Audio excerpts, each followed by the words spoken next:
Oui, Ça va mbaa yaa ngi ci jàmm. oui, maa ngi si jàmm sant yàlla ba. Excuse-moi de semaine bi yëpp dama xawoon xat quoi mais waroon naa mën a échanger ak yow avant émission bi. waaw non y a pas de souci amul problème. Alors nous allons commencer. Merci de nous accueillir sur Facebook, où que vous Oui, oui. soyez, avec qui que vous soyez également, dans le périmètre national ou international. Nous saluons également nos amis de la diaspora. Nous sommes aujourd'hui dimanche, l'invité de la Jacques nationale. Nous allons parler de la COVID-19. Nous allons parler également de cette deuxième vague, l'impact sur le plan économique, mais également les décisions que l'État du Sénégal ou bien les dispositions que l'État du Sénégal doit mettre en place pour pouvoir faire face à cette vague de COVID-19. Nous recevons aujourd'hui, dans cette soirée, monsieur Thiomban. Ñu ngi lay nuyu ñu bàyyi la nga nuyoo ak ñëpp ñi nga xam ne jamono ji ñu ngi ñuy teewlu sur Facebook. waaw merci beaucoup maa ngi nuyu ñëpp ku ci nekk ci turam ak santam ak fu mu la munti nekk fekk soit muy Sénégal wala dans la diaspora di leen souhaiter les meilleurs vœux pour cette année 2021. waaw di leen wax ni bienvenue ci plateforme bi. Merci monsieur Thiomban. Merci. Ñu ngi profiter également de souhaiter wàlle bonne et heureuse année à toute la Jacques nationale, mais également l'ensemble de la population sénégalaise bi nga xam ne jamono ji ñu ngi ñuy bàyyi xel. Alors dañuy dugg ci waxtaan bi dañuy waxtaanee mbas mi di Covid-19 bu ñu waxee ñaareelu vague loolu moom mooy firndeel ne benn vague amoon na vague bi amoon ban jàngat nga ci am balaa ñoo dugg ci ñaareelu vague bi ci gestion beeg li nu mel. waaw vague bi bu jëkkoon jàll jàngat bi ma ci am mooy Sénégalais yi jëloon nañu affaire yi en main adhéré ak tous les plans de combat yi nga xam ne jëloon nañ ko que ce soit muy au niveau de l'État ou au niveau communautaire dans les services de santé et partout ailleurs ba yàlla def ñu am ci résultat tout au début nag Sénégalais yi comprendre lu woon mais après lañu xam ni lii am na ñu tënku nag ci mesures yi nga xam ne état bi jëloon na ko déglu suñu kilifa diine yi déglu autorité sanitaire yi ñu xeex affaire bi ba yàlla joxoon ñu résultat yooyu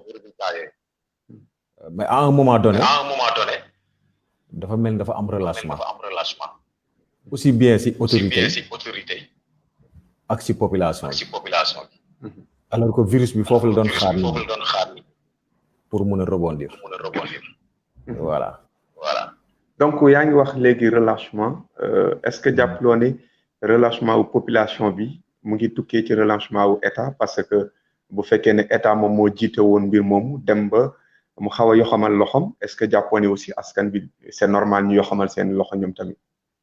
waaw ku ci nekk am na ci part de responsabilité parce que affaire bi cercle vicieux la rek bu état bi bàyyee côté bi virus bi jaar foofu dugg bu askan wi bàyyee côté bi virus bi jaar foofu dugg kon muy état bi muy askan bi kenn waru woon bàyyi xel état nag moom dafa njaboote ñëpp te ku njaboote nekk kilifa nit suñ la gisee ngay def yenn ñi nga njaboote tamit amatoo loo leen wax waaw foofu la faay bi demee voilà. Gestion wu Covid-19 vague bu njëkk bi nan nga jàngatee gestion bi nga xam ne moom la ko état yore lu ci bëri jógee na ci 1000 milliards yoo xam ne nee nañ dugal nañu ko ci dund doomu aadama yi ak ndimbal yi nga xam ne ñu ngi ko doon defal entreprise yeeg yi nu mel gestion boobu noonu ban jàngat nga ci am. waaw gestion bi foofu la amee tuuti lu ñuy wax le bas blesse ñun duñu Europe gis nañu Europe dañuy may population yi xaalis di leen jox alors que là-bas c'est bien organisé fii gis nañu nu ñu organiser affaire bi gestion bi jël nañu xaalis jox ko ay groupe de personnes ak yenn classe sociale yi yenn entreprise fàtte les structures sanitaires ci côté matériel ci côté personnel de santé ak ci communication bi anticiper aussi une éventuelle deuxième vague foofu gis naa ni foofu lañ ko fayir léegi nag xaalis bi ñu doon jox nit ñi lekk yi ñu leen daan jox donte baax na wante gis nañ fu ñu yóbbee dafa dem ba ku ci nekk di xëccoo naan man jotuma fàtte virus bi finalement moo ñu yóbbee deuxième vague bi voilà. ok dégg nañu la bu baax a baax kon suñu la déggee mooy gestion bi yorin bi dafa am loo jàpp ne da état daf ko ci jalgati ci yorin bi. waaw man dama jàpp ni état bi xaw na ci am fu mu juumee tuuti. est-ce que réellement transparence am na aussi parce que lu toll ni 1000 milliards ñu koy génnee ci réew yaakaar naa ni est-ce que jàppaloo ni bokk yow peut-être beneen transparence waroon na ci gën a mën a am. waaw bien sûr dafa war a am transparence mais est-ce que jàpp nga ne am na transparence vague bu njëkk bi. bon man li ma jàpp mooy am na ci benn côté boobu amul transparence parce que gis nañu mooy alimentaire yi ñu joxe am na ñu bëri amul li ñu prévoiroon normalement suñ ko séddeewoon normalement du am yenn cooy ci côté le monde professionnel ñooñu aussi gis nañ ñu entreprise yu bari ñu ngi ñaxtu groupe économique ou bien groupe sociaux yu bari ñu ngi ñaxtu te gisaguñu benn rapport buy wane ni affaire bi am na transparence ñu dénkoon liggéey mu nga xam ne mooy le ministre deful benn rapport boo xam ne Sénégalais teg nañ ci seen bët jox ko les maisons de presse ñu won ko askan wi ne lii lañu gérer affaire bi loolu amul kon mën nañ jàpp ni transparence amu fi jusqu'à preuve du contraire ba ñu gis leneen luy wane ni nii lañ ko gérer 1000 milliards yi fii la dugg fii la jaar. ñu ngi wax deuxième vague ginnaaw bu ñu évaluer première vague bi ba noppi lan nga jàpp ne moom moo gën a sabablu deuxième vague ak fan la jógee. waaw deuxième vague fi mu jógee mooy dañoo dem ba à un moment ñuy am ay 10 cas di am 0 cas de décès dem ba nga xam ñoo nekkoon sous traitement matatuñu woon sax 50 mais dañoo am lu ñu fàtte mooy lu ñuy wax les cas communautaires ñu ngi ci biir askan wi nekk ay cas asymptomatiques ñooñu ñoo tas affaire bi ci askan wi alors que ba affaire yi cas yi demee ba wàcc dañoo waroon toog continuer sol masque wàññi rassemblement yi yooyu noonu yëpp bu ñu ko defoon 1 mois presque peut-être dina tax duñu mën a am deuxième vague bi mais defuñu ko. kon yow population bi bàyyeeku boo doon joxe. autorités yi aussi mel ni dañoo jàpp ni Covid bi jeex na. ñëwaat.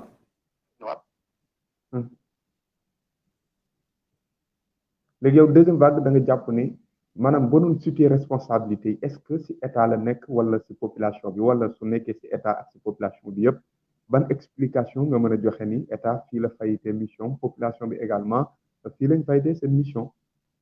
bon fi may njëkkee mooy état bi. mooy xam nga affaire bi c'est technique. dañoo waroon déglu les autorités sanitaires. techniciens yi. ñu wax leen ni. am na ay cas communautaires yu des ci biir askan wi. waroon nañ leen mun a situer fan la ñu nekk. canaliser leen. ba nga xam ne duñu transmettre maladie bi ñeneen. xoolaat aussi frontières yi. ba nga xam ne du am yeneen cas yu ñu fi dugal pour une durée bien déterminée nga xam ne dinañ mën a cerner mais foofu état bi dañoo jékki-jékki lever restriction yëpp mais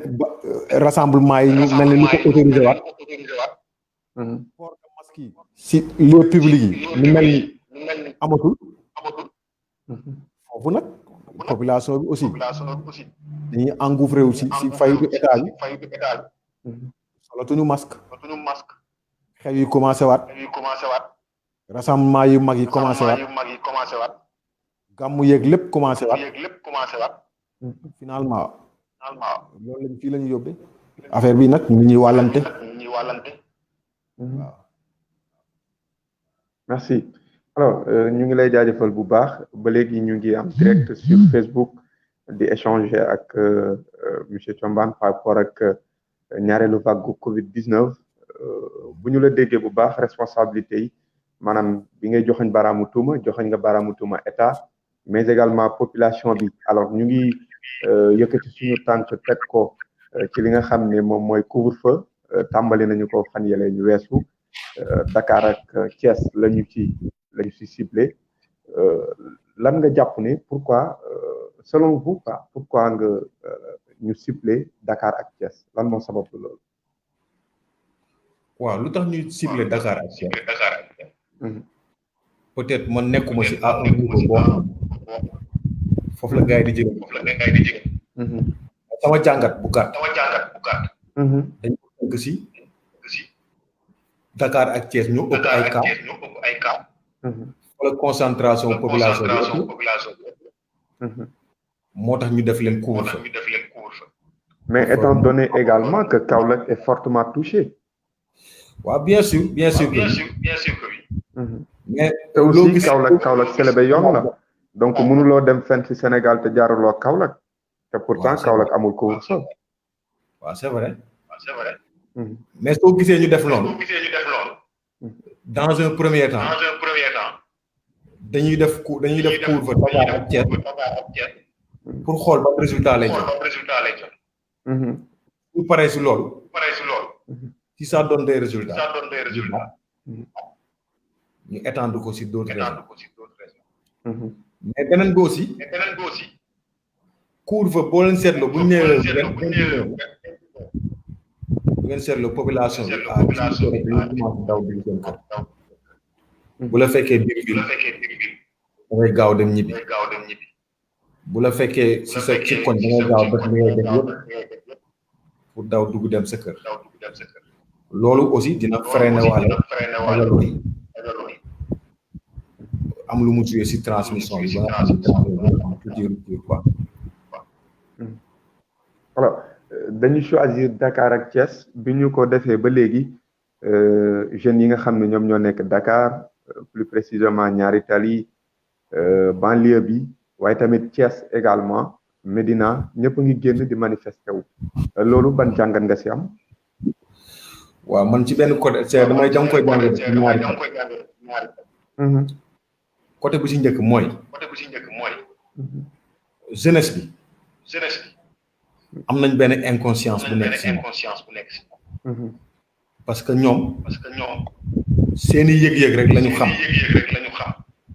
ou bien nga woon leen lu jax leen seen bët pour ñu mën a comprendre li ngay def lan la moo tax ngeen ñu gis leen ñuy manifester comme ça ñaareel bi aussi c'est très rare ngeen leen gis mu dal leen wala bu leen dalee ay cas asymptomatique la ñuy nekk loolu moo tax ñoom ba léegi comprendre mais aussi dañuy gisee ni aussi état bi am na ay waru garam yu bëri def ko à travers ci askan bi ak ci jeunesse bi nga xam ne ñooy génn di taal parce que jeunesse bi benn côté dañuy xaw a mere état bi joxu leen liggéey mettu leen dans de bonnes conditions frustration yooyu ñuy dajale yëpp mun na leen pousser à ce que ñuy défier état bi mais aussi discours autorité yi bu ñu jël yenn décision d'abord war nañ préparer askan bu ñu demee ba nga xam jël nañ décision bi am na nuñ ko war a waxee ba jeunes yi adopté wu si loolu su ko defee ñoom ñu adhéré wu ñu jël mesures yi nga xam moom la ñuy jël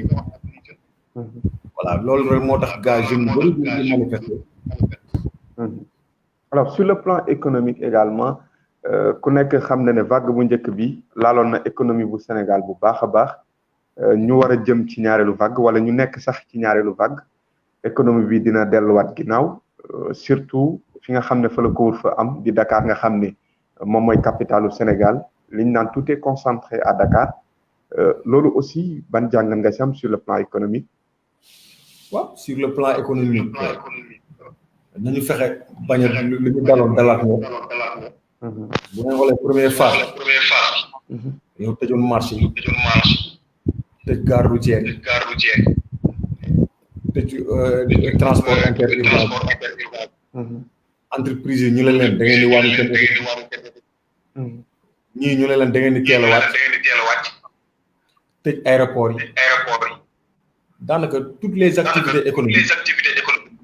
dafa paralysé woon léegi ñu ngi nii di dugg ci deuxième vague bis bu ñu juumee ba ñu yóbbuwaat ñu si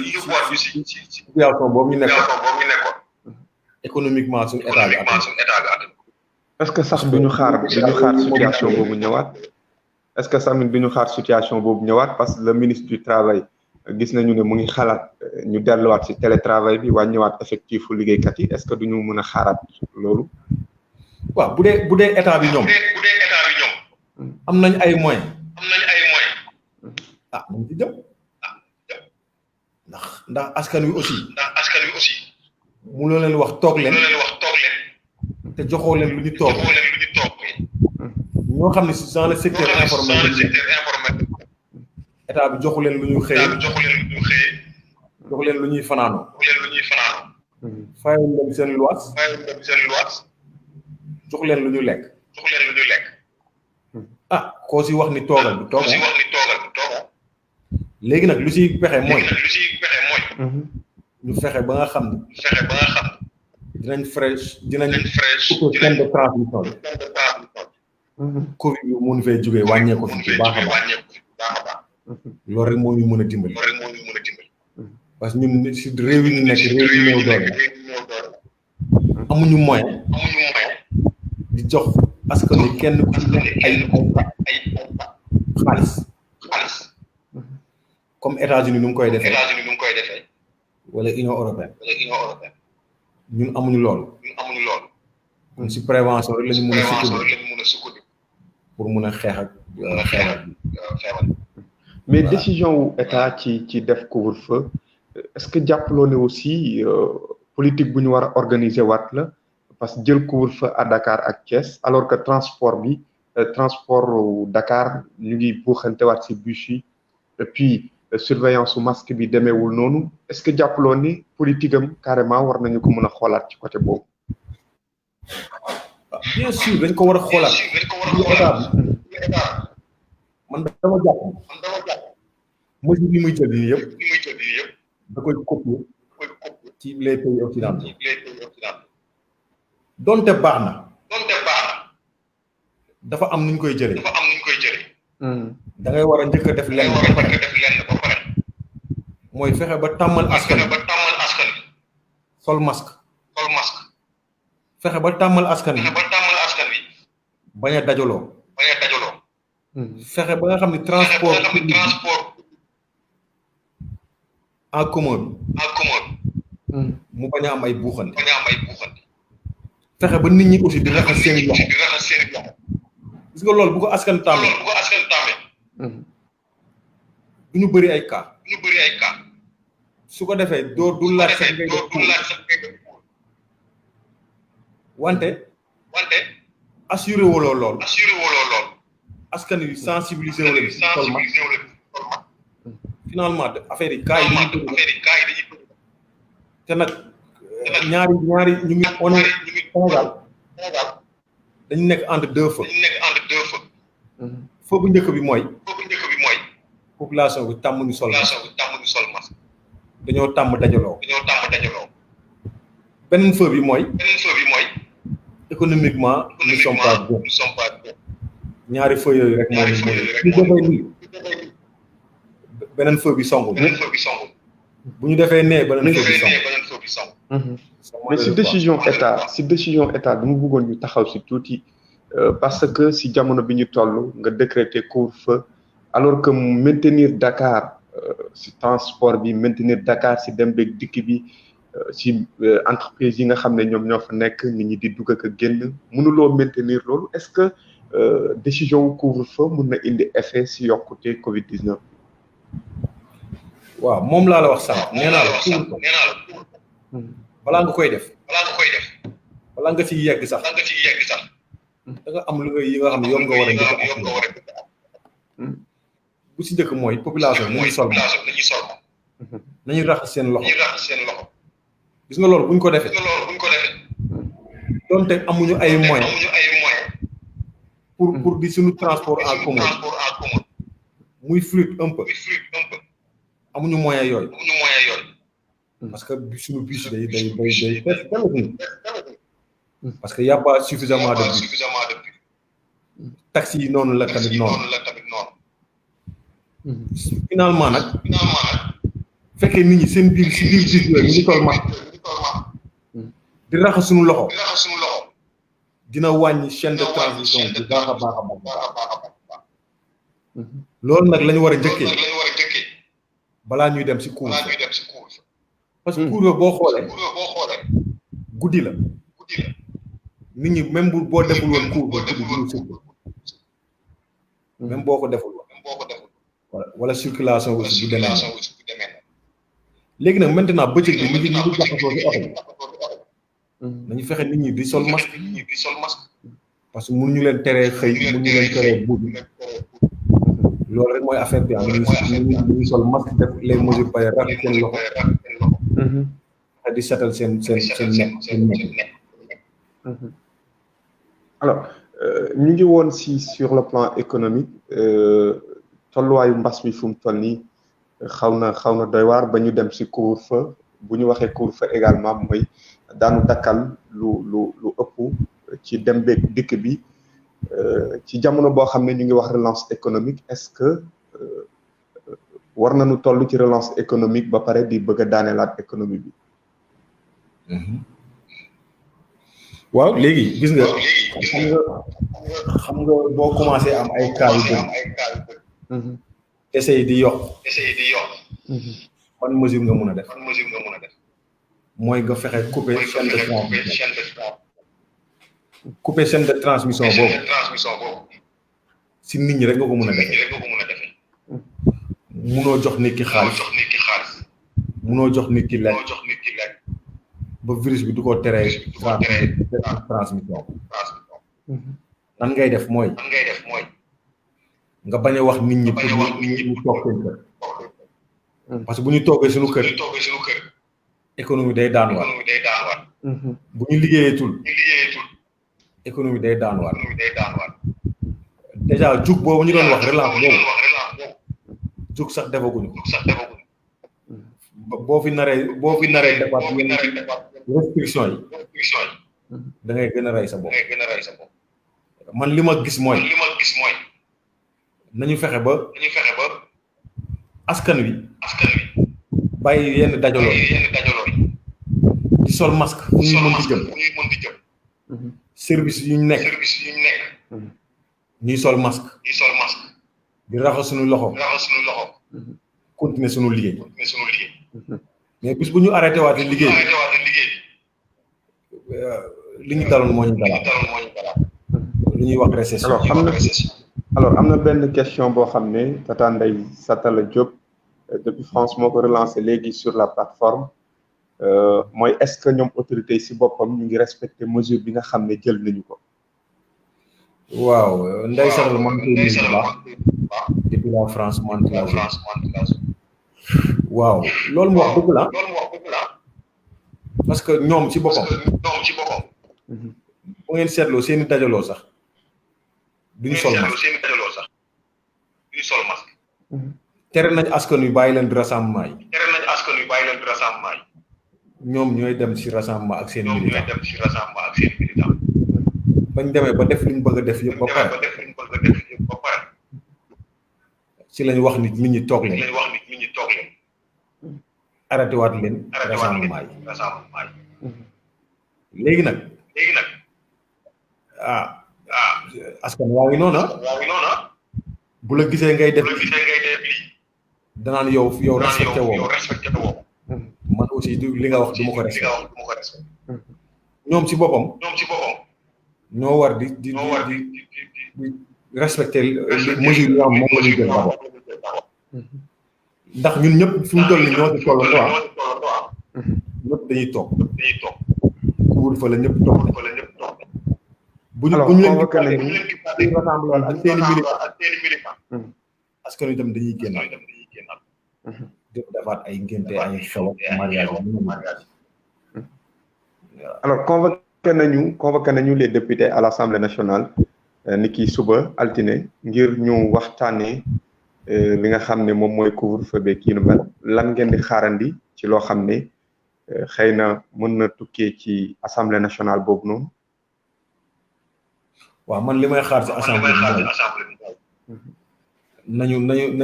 bàyyi xel askan parce que mënuñu toog foofu assemblée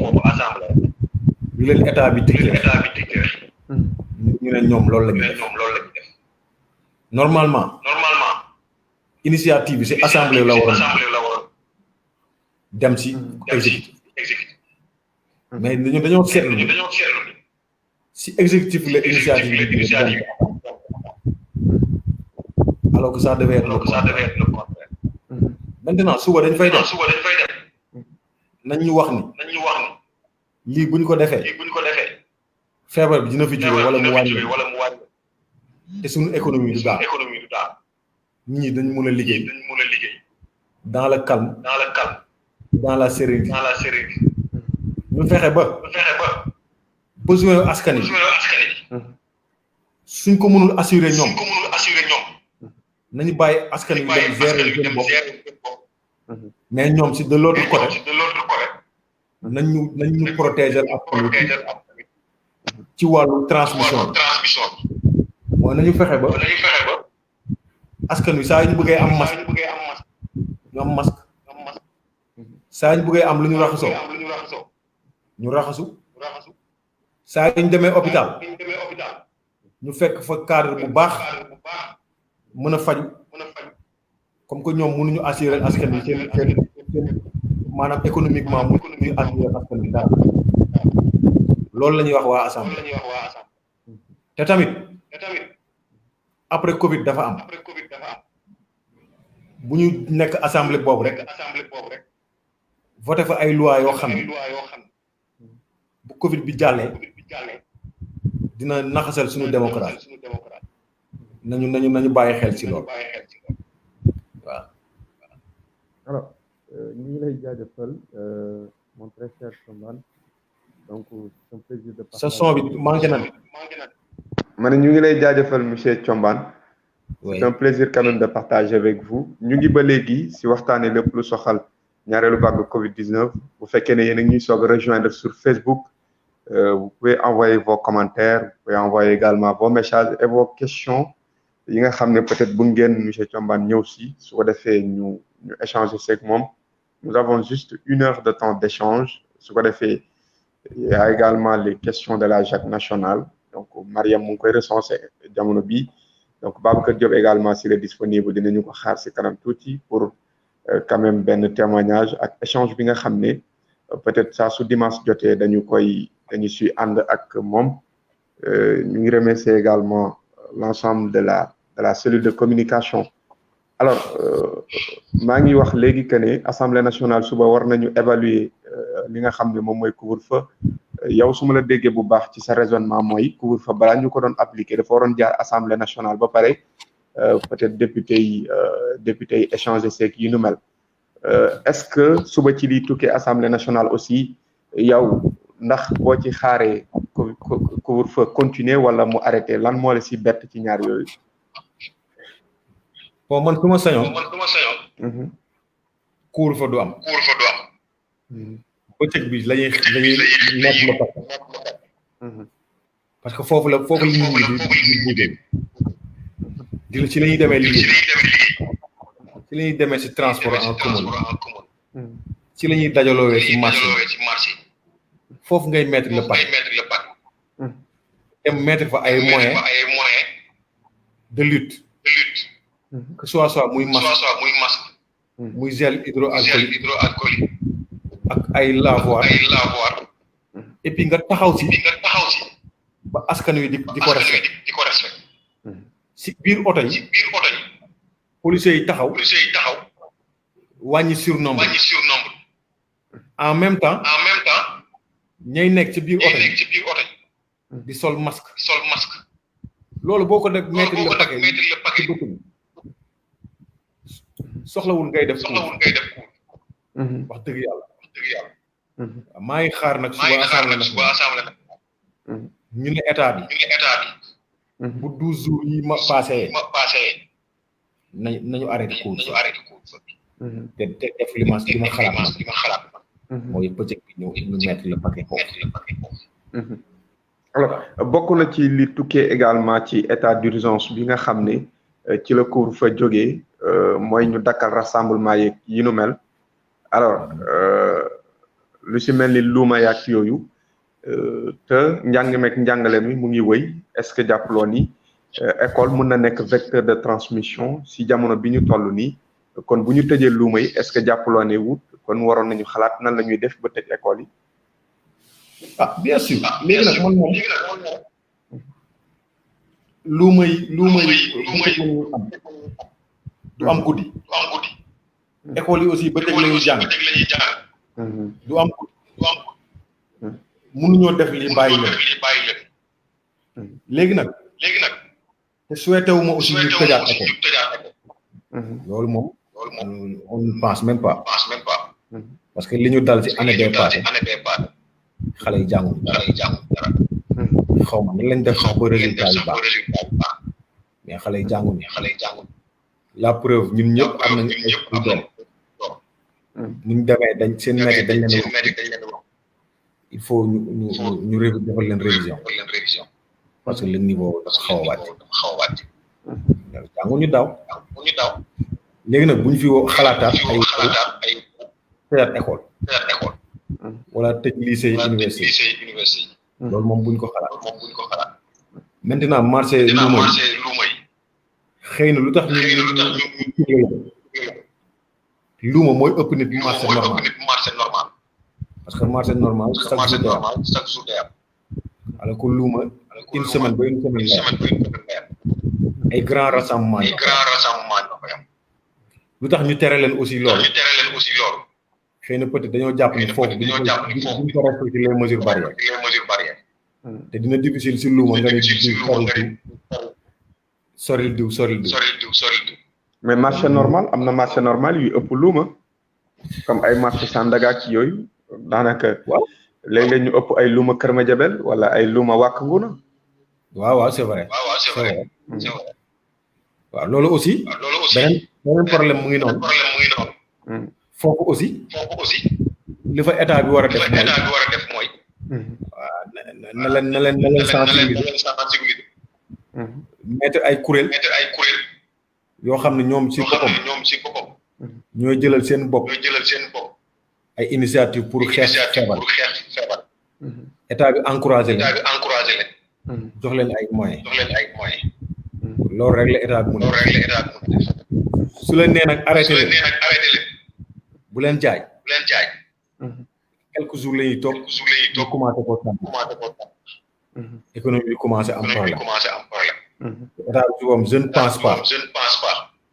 dina mun a defaat nu mu defoon jël ay mobilité ay milliards fii je ne pense pas mu mun ko alors ci ñaareelu vague bi ñu toll bokk na ci li ñuy waxtaanee muy vaccin wu Covid 19 daanaka sénégalais yu bëri jot ko ŋàññeegum sax te yeggseegul Sénégal est-ce que jàpp nga ne vaccin boobu noonu mun naa indi solution ci pandémie bi. waaw gis nga vaccin. d'abord fu ñuy waxee vaccin du léegi la ñu door a wax. bu ngeen xoolee ay yenn feebar. fièvre jaune. rougeole. polio. tuberculose. ak yenn biir yu daw yi. ak yenn feebaru sëqat yi. yooyu yëpp am na vaccin. te vaccin bu ci nekk. avant ñu koy utiliser dafa am fu mu jaar. te gis nañ ci résultat yu baax. mais ñu jékki-jékki Covid ñëw ñu wax ni waxu vaccin am li ko jiitu ci terrain muy rumeur comme quoi que ni tubaab yi dañoo bëgg a nasaxal xeetu nit ku ñuul ba population yi amatuñ benn confiance ci beneen côté vaccin bi dafa gaaw niñ ko defaree ba mettre ko en place synthétiser ko lépp dafa gaaw loolu aussi day tax askan wi du mais man ci nga am ci cadre santé lay gëm naa ni vaccin mun na régler problème wante nañ ñu rassurer ne vaccin bi lii la boo ko defee dina la jox une certaine immunité beneen affaire bu ci am mooy ku ñuy vacciner mooy koo xam ne feebar bi dalul kooku la ñuy vacciner mais yow bu fekkee da nga am feebar ñu vacciner la vaccin bi du am benn njëriñ léegi nag est-ce que askan wi yëpp Sénégal yëpp xam nañ ñi am feebar ak ñi ko am loolu ça pose problème bu ñu demee bay war a vacciner nit ñi ndax dañuy dépister ñëpp xam ñi ko am ak ñi ko amul ñu door a xam ñi la ñuy vacciner loolu gisaguma ñu def mais li may rassurer population bi moom Sénégal ay doomu aadama yu diñ ñoo fi nekk je crois que état bi du jël ay vaccin di ko defal nit ñi mu leen di lor bis bu ko defee justice am na si dëkk bi les responsables vont être punis n'est-ce pas léegi nu mu xaarati en attendant vaccin bi dugg mais li gën nag mooy prévention mooy prévention ba affaire bi bañ ñu dal léegi comme que nag toll nañ situation bi bu vaccin ñëwee na état xool vaccin bu wóor balaa mu koy inoculer nit ñaareel ba mooy ku si nekk balaa muy vacciner nañ xool ndax am nga feebar wala am ñetteel bi mooy sunu mag ñi les personnes âgées nañ leen privilégié ba nga xam ni vaccin bi su ñëwee dinañ leen ko mën a defal te du leen dugal benn gàllankoor léeg-léeg nag dañuy jot ay information yu jógee un peu partout te duñu xam source bi xam la jóge nañ ko vérifier ba pare avant ñuy wax man nag professionnel de santé la nekkuma institut Pasteur nekkuma OMS maa ngi au niveau périphérique damay utiliser vaccination si beneen su ma ñëwee ne vaccin bi baaxul du kenn vacciné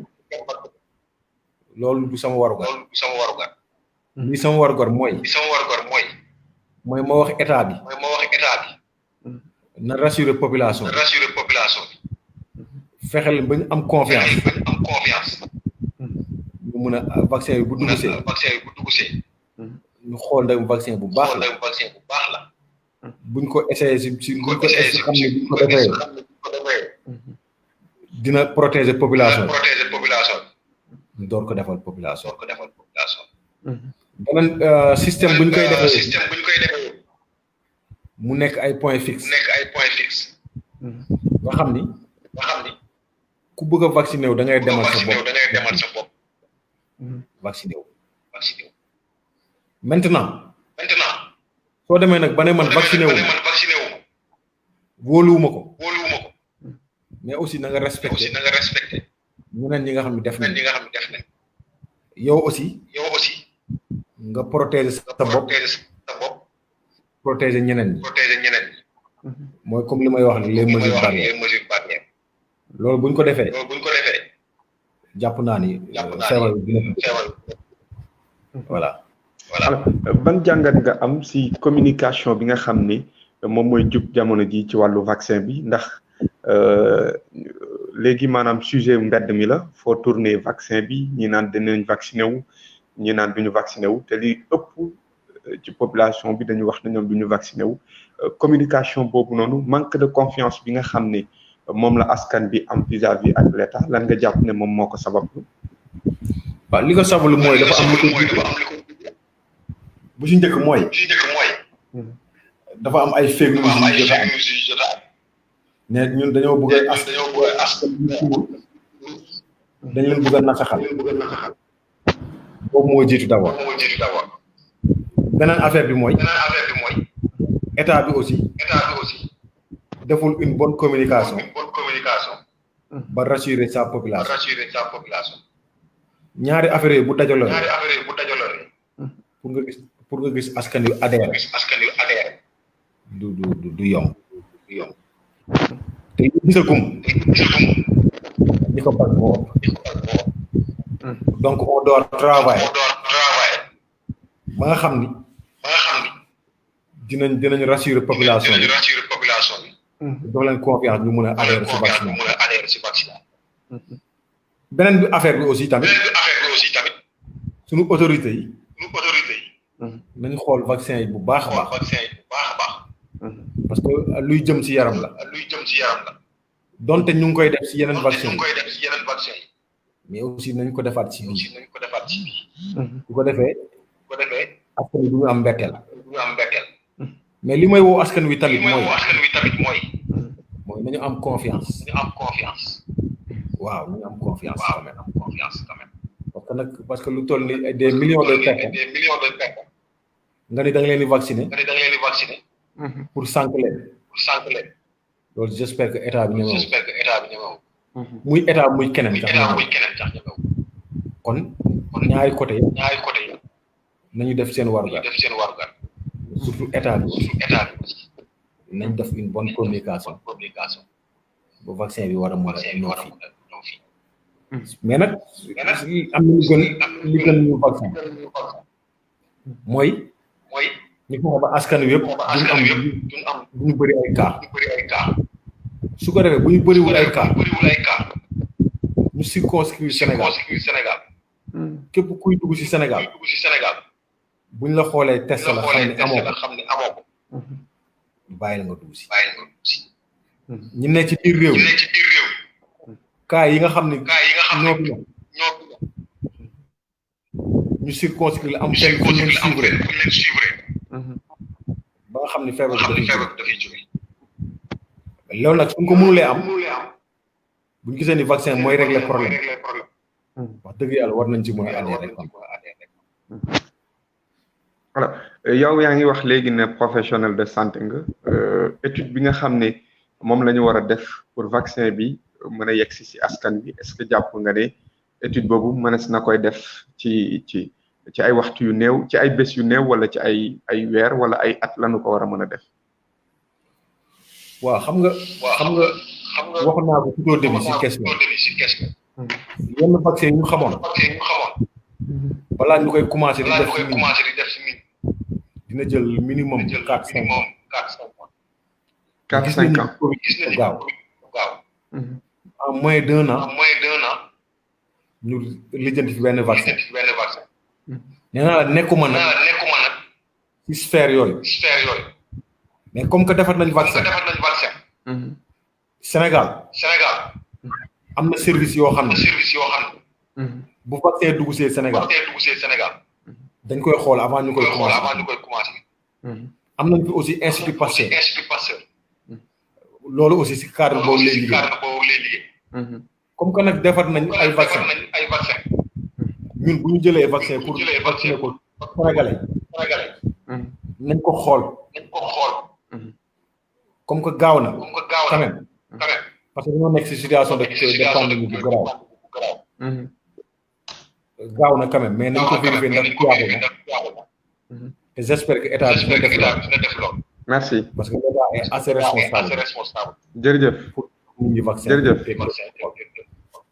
Jërëjëf monsieur Thiombane. Alors ñu recevoir Mariam Barrow de la JAC nationale pour les questions de la JAC nationale. Mariam ñu ngi lay nuyu ñu bàyyi la nga nuyoo ak ñi nga xam ne ñu ngi ñuy bàyyi xel sur Facebook ak invité bi. Waaw merci Ousmane. maa ngi nuyu waa JAC ñëpp képp ñuy déglu rek maa ngi lay nuyu donc di nuyu aussi Ousmane di wax ne aussi am def émission ak yow vraiment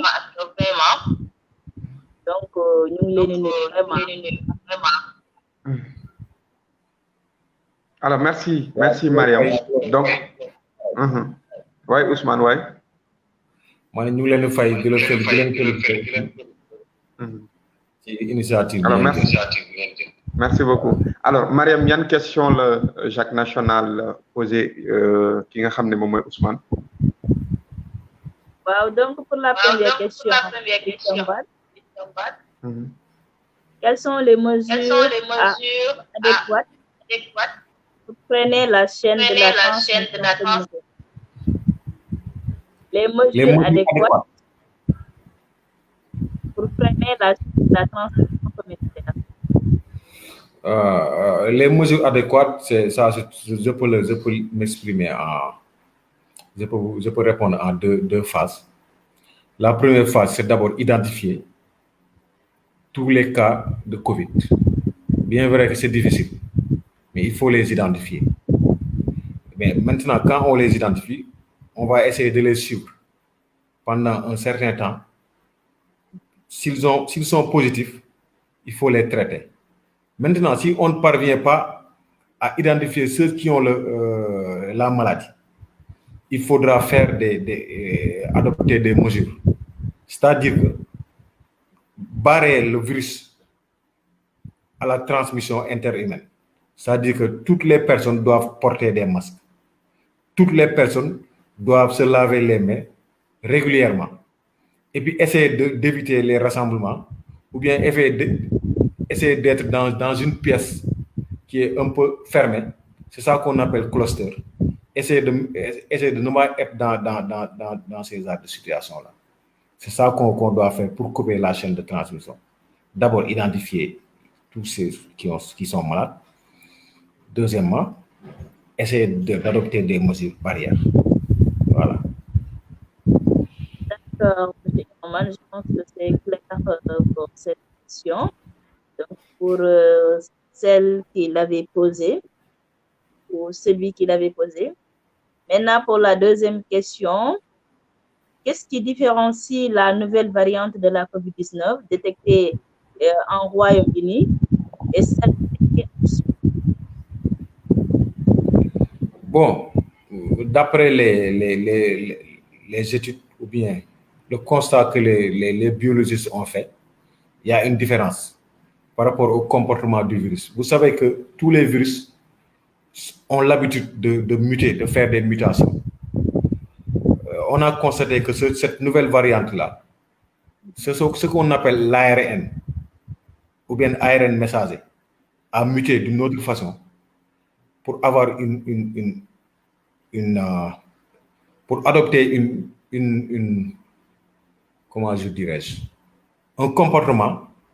qui fait que ça se transmet beaucoup plus rapidement que le premier variant, que la première variante, excusez-moi. Maintenant, ça se transmet très rapidement. Bon, par rapport à la virulence, ils n'ont pas encore donné de résultats par rapport à la virulence. Donc, quand un virus a muté et a donné une nouvelle variante, cette variante-là qui se transmet beaucoup plus facilement, on peut constater que, ou bien on peut en déduire que cette variante-là est beaucoup plus dangereuse parce que ça se transmet beaucoup plus rapidement par rapport à la première variante. Mais la différence est que cette nouvelle-là est beaucoup plus, ça se transmet beaucoup plus rapidement que la première variante. D'accord. Monsieur Thiomban, nous pensons à la troisième et dernière question. Qu'est-ce qui explique donc la mutation du virus? Je le disais tout à l'heure que tous les virus ont l'habitude de faire des mutations. Parce que ça change à tout temps. À chaque fois qu'on a trouvé un système, une méthode pour lutter contre ce virus-là, le virus a tendance à muter pour avoir une autre forme, pour pouvoir te permettre d'entrer dans l'organisme, bien évoluer dans l'organisme. Ça, c'est propre au virus, hein? C'est propre à tous les virus. Ils ont l'habitude de faire des mutations. Voilà. Bon, il existe parfois des moyens pour stopper cette mutation-là, ou bien bloquer cette mutation-là. Mais on ne peut pas empêcher les virus d'adopter cette mutation. Et c'est à nous, les techniciens, les biologistes, de trouver des systèmes, ou bien des moyens pour bloquer cette mutation.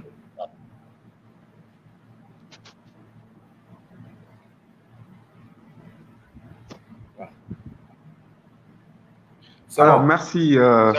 Ouais, merci, monsieur Thiomban. Je pense que question et réponse est claire. Donc, nous avons également Mariam, si question est baax.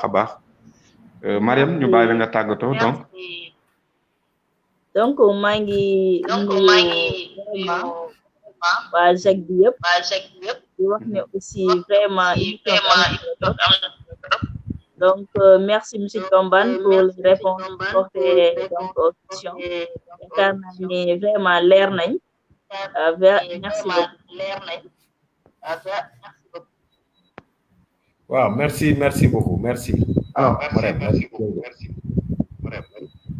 Alors, merci Mariam donc pour les questions de la JAC nationale. Merci également à toute la JAC nationale. Donc Ousmane yegsi nañu si capandawul émission bi. Donc 1 heure de temps d'échange lañu amone. Lan nga bëggoon expliquer te nga fàtte ko wala ban question peut-être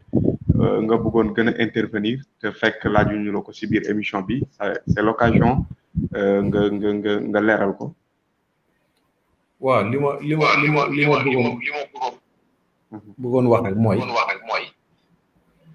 on a constaté que deuxième vague bi nga xam ne moo am si dëkk yëpp la képp kuy joxe say résultats parce qu'il faut savoir que ñun Sénégal si dëkku Afrique yi bokk nañ si dëkk yi nga xam ne ñooy joxe suñu résultat dépistage yi ñuy def ak fi feebar bi toll parce que suñu système de santé bu baax la il y a des pays là ñoom dañoo am un système aveugle nga xam ne kenn du xam lu xew ñii dañuy dox di dem nii rek heureusement bu loolu dal ñu Sénégal maintenant deuxième vague bi nag fépp la amee te on a constaté ñun Sénégal bii ni muy progresser moo gën a gaaw beneen décès yi am aussi moo ëpp loolu war nañu mun a alerter ba li ñu defoon ci bële paase ba xeex feebar bi war nañ ko mun a defaat li may woo askan wi mooy donte am na état bu fi nekk autorité yi fi nekk mais am na ci loo xam ne askan wi ñoo ko moomal seen bopp mooy seen wér gu yaram ndax ku ci feebar état bi xam nga lu mu am mooy ay hôpital ak ay médecins ay infirmiers ay biologistes yi lay faj mais bu dee ci wàllu feebar yëg-yëg bi yow yaa koy kon ñun askan wi nañu jëlal suñu bopp en mai à 80% pour feebar bi mun fi jóge après nag état bi def leneen lu ci def mais aussi terewul ñuy woo état bi aussi nañu gëstu askan wi nañu taxawu askan wi di leen dimbali ci côté yëpp communication ci économie prise en charge ci lépp loolu buñ ko defee dinañ fex feebar buñ ko gane waaw wax ni aussi kilifa yi nga xam ne am nañu kàddu nañu génn waxtaan ak ndaw yi ñu dal li ñu bëgg a wax mun nañ ko exprimer neneen voilà ñu bañ ko def ci viol jërëjëf voilà merci monsieur Thiombane am nañu mbégte vraiment ci échanger ak yow ñu bàyyi la nga tàggatoo ak ñi ñu doon seetaan yëpp. waaw maa ngi sénégalais yi ñu ngi doon suivre yëpp mu ngi fii si ñi nekk fii si dëkk ak ñi nekk si dans la diaspora di wax di féliciter aussi l'international coordonnateur bi di féliciter aussi le coordonnateur national di wax di nuyu tous les camarades xalif aussi bien muy ADK wala yeneen kuréel yëpp di souhaiter aussi mes meilleurs vœux bonne année de santé prospérité à tous les camarades khalifistes mais aussi particulièrement à notre camarade Khalifa Ababacar di ko ñaanal li mu sumb nii yàlla may ko ci ndam mu yeggali yéenem yàlla aussi aar ko bu baax a baax ci feebar bi parce que loolu suñu ndam lay doon li gën lay doon ci ñun Sénégalais yi aussi yàlla musal leen aar leen ci feebar di ñaanal aussi suñu camarade bi fi jóge fan yi di monsieur le maire Idrissa Diallo di wax ni yàlla ko yàlla yërëm xare ko àjjana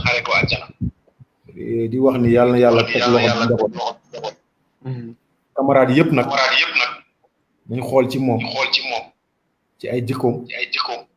ci ay yu mu daan def yu baax ñu roy ko ci lool te continuer di ko ñaanal voilà jërëjëf Ousmane Thiombane amoon nañu mbégte vraiment échanger ak yow si question yi nu mel donc yaa ngi ñuy fàttali sax te fàttewuñu woon jaale suñu camarade yëpp ki nga xam ne moom mooy Idrissa Diallo maire bu Dalifort donc bokkoon également ci ñi gënoon sës ci Khalifa Ababacar Sall